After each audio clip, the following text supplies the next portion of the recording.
very well. We're not doing that very well at all. Do you know our re-election rate to the House of Representatives is 95%? Do you know that at the height of the Soviet Union, the Politburo is what ruled it. They had one party.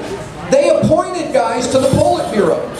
They appointed them at the rate of 92%. They could go back 92% of the times. We are re-electing our representatives more than the Soviet Union reappointed people to the Politburo.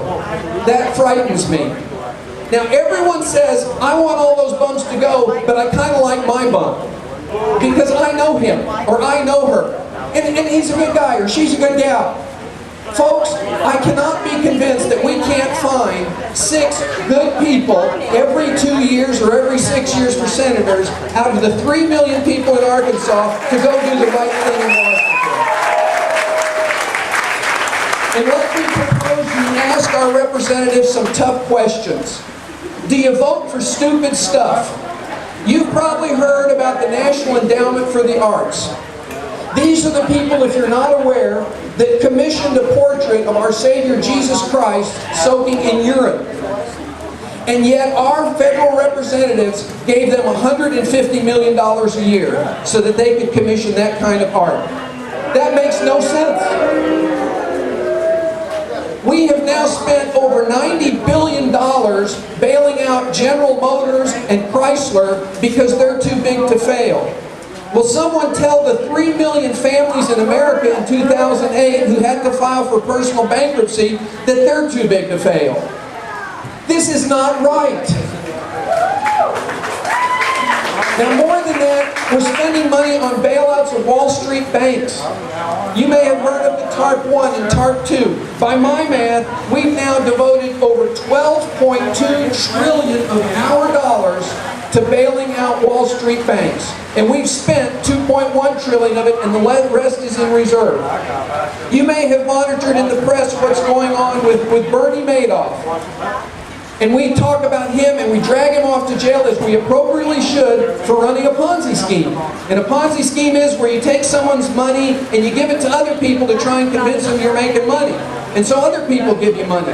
Folks, the biggest Ponzi scheme in the history of the world is Social Security. You may or may not know, you don't have any Social Security. And all that money that you donate every year to that fund, unwillingly, and it's interesting that for many years Congress didn't itself donate, that money is used to pay off the current beneficiaries. There is no lockbox. There is no trust fund. It is a Ponzi scheme. It needs to stop. And we also do things that make no sense as we talk about, let's nationalize health care. And we hear Senator Kennedy say, oh, that'll be about $1 trillion over 10 years. Well, let me suggest to you, we're not real good at that. When we first estimated what Medicare Part A would cost, we guessed it would cost about $9 billion. The total bill when it came in was $67 billion. We later guessed that the supplemental appropriations for hospitals under Medicare would cost about $100 million. When the bill finally came, it was $11 billion, a factor of 100. We don't do this real well. Do not believe the politicians when they say, we can do this, we'll make it better, and it'll be about $1 trillion. My guess is about 10 trillion or 20 trillion, and we don't have the money. Now, I don't know what you're going to do about it. And I am worried. I'm worried about tea parties because we gather for these things, and God bless you for coming because it's a sign that you care about America. But I'm worried in 2 respects. First of all, there aren't enough people here. And second of all, we walk away from these things and we say, but I still like my guy. And it's okay, let's re-elect him or let's re-elect her. Folks, we've got to have the same faith that those original 56 men who signed the Declaration of Independence to say we can do better. How about we ask everyone who's running for election or re-election, have you ever voted for a bailout of any kind? And if you have, you need to seek other employment in November of 2010. And how about we ask those same people, have you ever voted to increase the national debt? And if you have, you need to seek other employment in November of 2010. And now here's the tough one. Here's the tough one. How about we impose our own term limits? And how about we say, if you've been there more than 3 terms, you know, we appreciate what you've done, sort of, kind of. And how about you seek other employment in November of 2010?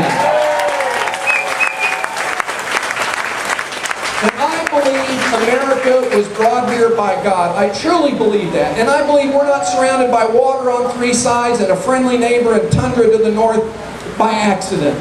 I happen to believe we were here for a reason. I happen to believe that what we are here to do is embodied in the veterans that we saw marching today. We were here to liberate strife.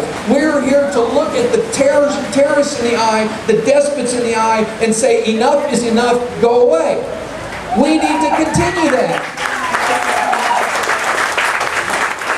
One of my most cherished possessions is an autographed picture that President Ronald Reagan sent me once when I was a young captain in the Air Force. Ronald Reagan said, we have got to defeat the Soviet Union in the Cold War. And he said, we're prepared to spend $120 billion on this thing called the Strategic Defense Initiative to do it. Well, as you may or may not know, that brought the collapse of the Soviet Union because oil prices had dropped, and the Soviet Union had an economy that was spending too much and couldn't raise enough tax money. Folks, if the hair is standing up on the back of your neck, welcome to the club. We're at the same point. But let me ask you a question. Today there are 2 despots in the world who are building nuclear weapons, who are building delivery systems. One is Ahmadinejad in Iran, and the other is Kim Jong-il in North Korea. Why can't we look at him and say, stop it? And I'll tell you why. We have lost our imperative. I happen to think we've got a Secretary of State who's a Secretary of State. And I happen to think that maybe she can get things done and maybe she can't. But in the past, we would have looked at despots in the eye and said, knock it off, sit down, you're in timeout, or we're going to isolate you. And we're going to rally the rest of the world behind us. Why do you think that hasn't happened? It's because we've got $11.5 trillion in debt and no one is listening to us. The most urgent problem we have is government spending, and we've got to have the faith to stand up and say, that's it. We're done. We need new help. I love America, and I know you love America.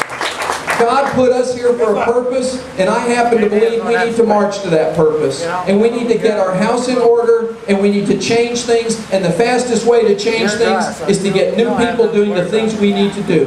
Thank you very much. God bless America.